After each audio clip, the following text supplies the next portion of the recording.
Installe-toi confortablement. Nous partons visiter une maison un peu spéciale.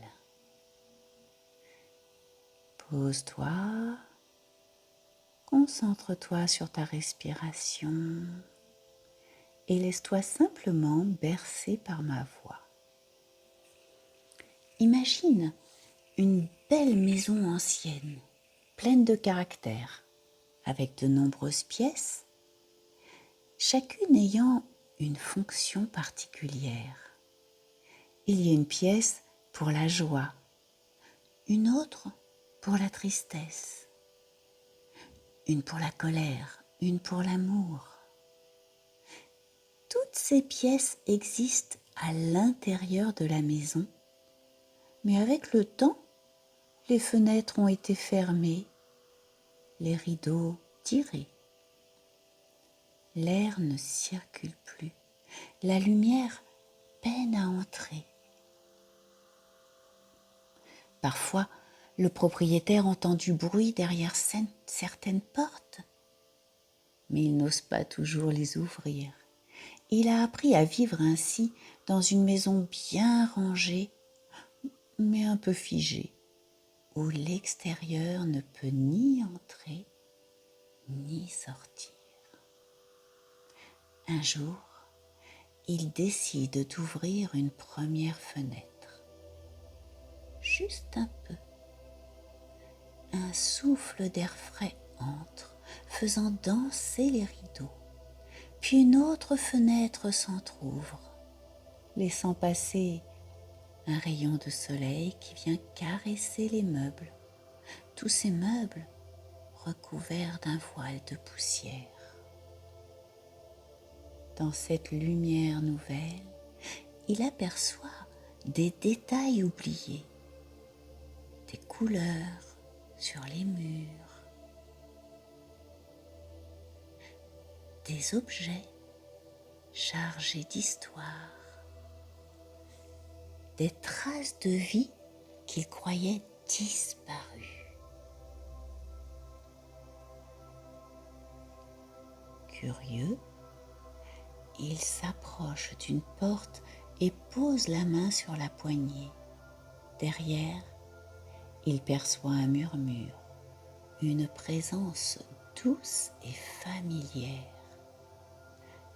Avec précaution, il entre par la porte. La pièce de la joie apparaît, endormie mais bien présente.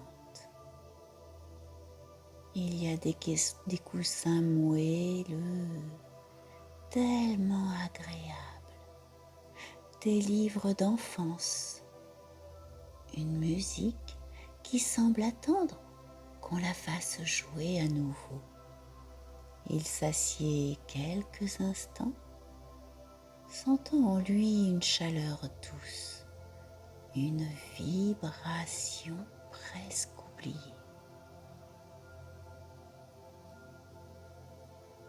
Encouragé par cette découverte, il continue son exploration.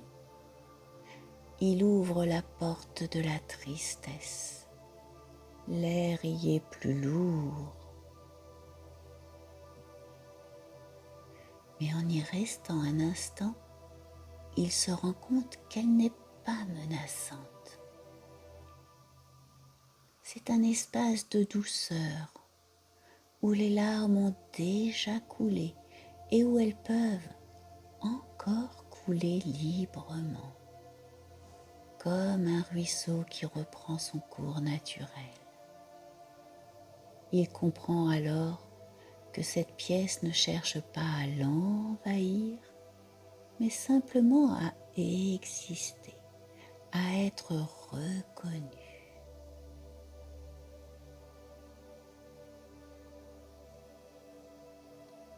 Au fil des jours, il rouvre une à une ces pièces endormies, accueillant chaque émotion avec bienveillance. Certaines demandent plus de temps, plus de délicatesse. D'autres s'éclairent immédiatement à son passage. Et peu à peu, la maison s'éveille, représentant la vie sous ses pas. L'air circule à nouveau, les rires résonnent, les larmes trouvent leur place sans crainte. Il comprend alors que sa maison n'avait jamais arrêté d'être la sienne. Il lui suffisait d'oser en rouvrir les portes pour retrouver l'équilibre entre chaque pièce, entre chaque émotion.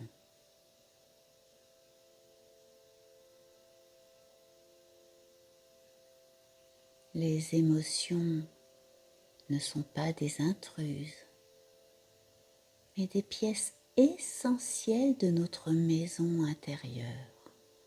Plus on leur ouvre la porte, plus on se sent pleinement chez soi. Prends le temps, toi aussi, d'ouvrir toutes les portes de la maison des émotions. Accueille-les chacune leur tour, sans jugement. Remercie-les d'être présentes. Écoute ce qu'elles ont à te dire.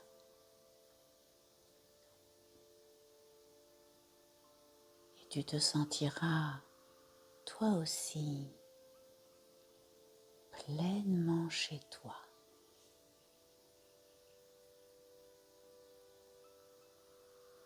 Tu peux rester dans cette maison des émotions encore quelques instants. Et quand ce sera OK pour toi, tu pourras revenir ici, maintenant, avec moi.